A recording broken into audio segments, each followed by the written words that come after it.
couple nights ago, I saw the weirdest thing. It was about 1 in the morning, and I wasn't sleepy at all. It couldn't have been a dream because I was nowhere near tired. Hoping to wind down, I went to the family room and turned on the TV. We have a DVR box through Verizon, and everyone in the family picks a few shows they like to record. Of course, with 2.5 bronies in the house, Friendship is Magic was set to record every episode and kept up to 7. I scrolled through to see the ones we have recorded and picked the one on the very bottom. Unwatched Dragonshy. Dragonshy is one of my favorites. The teaser, however, was not Dragonshy, not even close. I'm used to the TV guide saying one episode is airing, but it was actually switched out at the last minute. But this was something else. It wasn't any episode I recognized. And you believe me when I say, I've watched them all. It wasn't too surreal though. It was Twilight Sparkle pacing around her bedroom, listing all the things she had to do that day. Return a book, visit Fluttershy, yada yada. Then she said, Spike, are you getting this? And it showed Spike's bed. But instead of him, it was a cute little Spike-looking ragdoll with button eyes and a polka dot patch in the seat. It looked absolutely adorable. Twilight laughs and we go to the opening.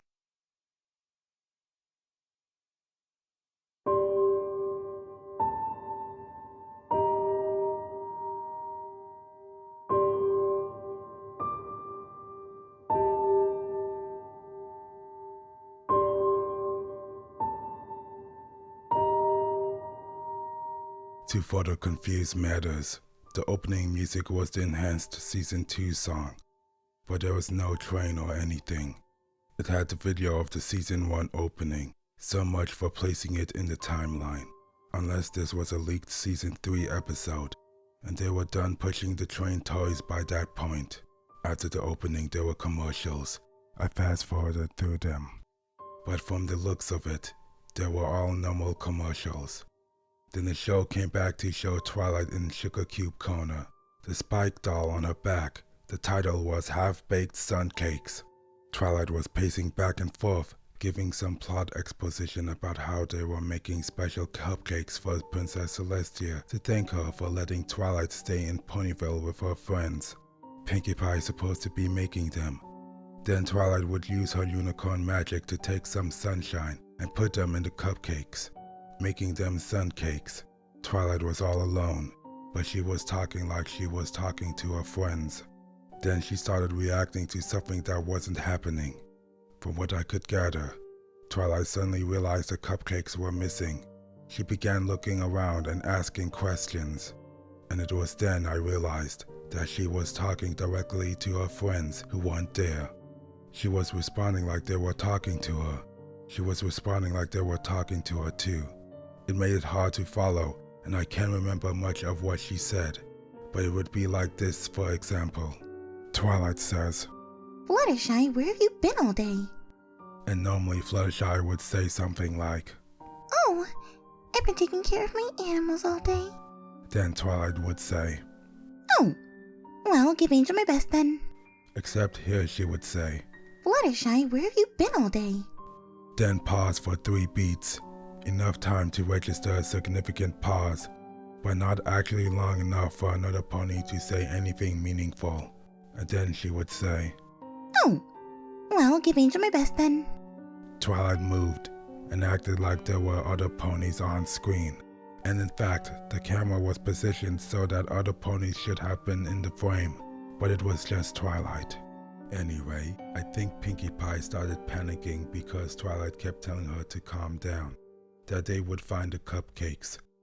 The rest of first act was all her looking for clues, asking the Spike doll to write them down, and questioning other ponies. It would have been an ordinary show, except that Twilight seemed to be the only pony in all of Ponyville, because there was no one there to question.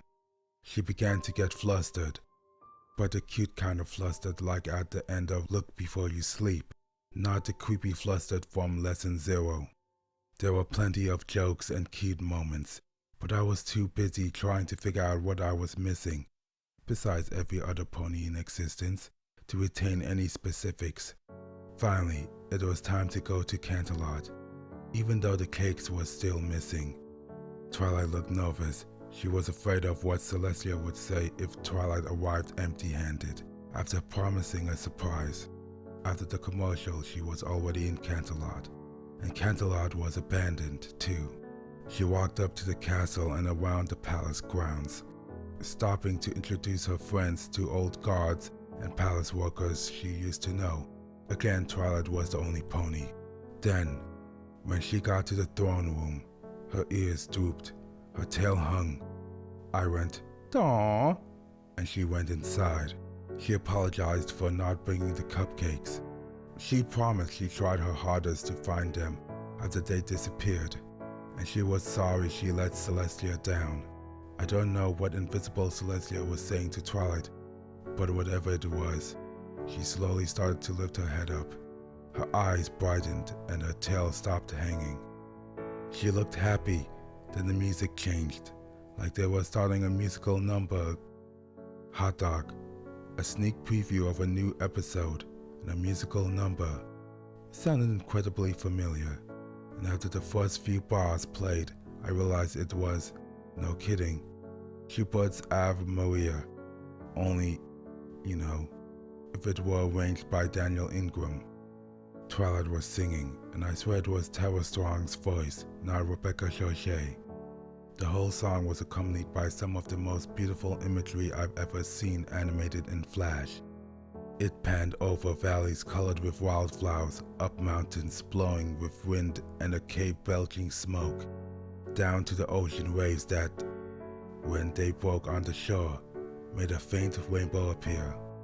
The words were completely different, and all I can remember was what I jotted down. Ave Maria, birther of the sun, the beauty of all our nights and sunless days.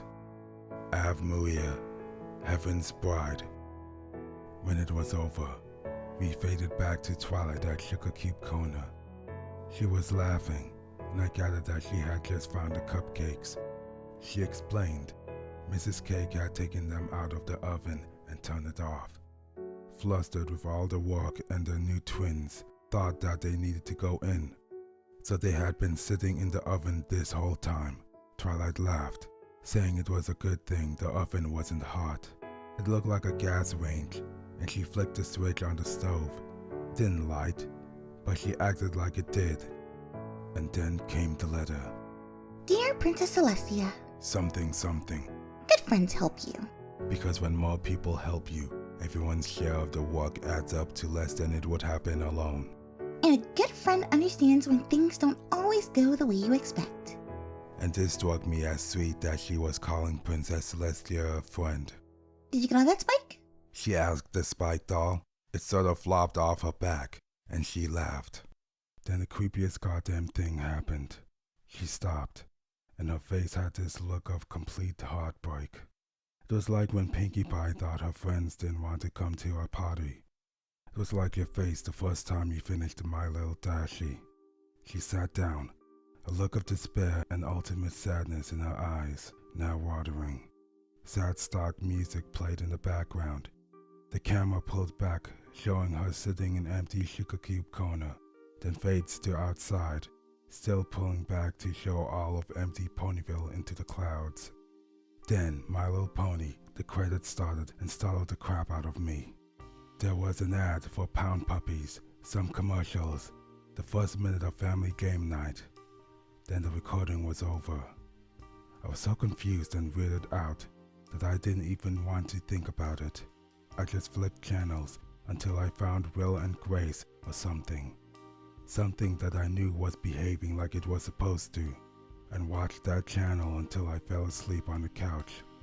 The next morning when I woke up, I went to the DVR and tried to watch the episode again, only to realize with a sinking stomach that I forgot to mark it, save until I delete.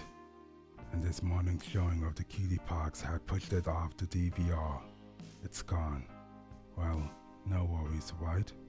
The Pony community is notorious for catching every single episode and going over them all with a fine-tooth comb. I was sure since the episode aired, plenty of people uploaded it to YouTube. discussed it as nausea, and have come to a conclusion that makes a lot more sense than what I thought I saw, but I found nothing. A Google search for the episode's title turns up nothing relevant. No one's marked it on Wikipedia as being an unconfirmed title of an upcoming episode. No mention of it on Equestria Daily. No screen caps on Milo Borney. No spin-off or over-analysis fanfic on filmfiction.net. No conversation about every little detail on any forum ever. It's like no one else saw the episode. All I have are the Ave Maria notes. Someone has to know what I'm talking about, though. Has anybody seen this episode? Somebody has to have seen the episode. Does it sound familiar to anyone? Seriously, I'm getting weirded out over here. Why was Twilight the last pony in Equestria?